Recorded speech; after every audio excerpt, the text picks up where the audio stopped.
the National Weather Service Emergency Warning System from Atlanta, KEC-80.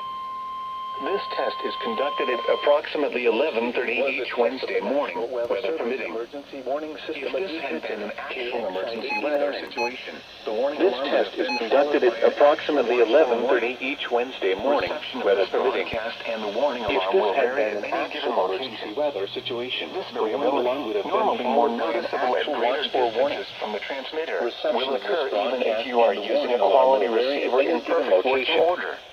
This variability, The most normally consistent more noticeable warning at greater service possible, distances the from the warning alarm will transmitter, normally be will occur activated even for if you are warnings using a selected quality watches receiver within in the perfect 40-mile working radius order. of your transmitter. To provide the most This consistent area warning includes service the following possible, counties the in the warning Atlanta alarm will listening normally be area: activated for warnings in Cherokee, selected watches Clayton, within a Cobb, 40-mile radius DeKalb, of each Douglas, address. Fayette, This Forsyth, includes the following Fulton, Georgia Gwinnett, counties: Henry, Baldwin, Newton, Bibb, Rockdale, Butts, and Walton. Green, Hancock. This Henry, concludes the Jasper, weekly test of the Jones, warning alarm Fremont, system. Monroe, Morgan, We now return Newton, to our normal Oconee, weather broadcasting. Putnam, Rockdale, Tolliver, and Walton. This concludes the weekly test of the warning alarm system. The following reports of weather broadcasting. and wind were taken at 11 a.m. Atlanta, it was cloudy. 50 degrees. The following Dew point reports of 45. weather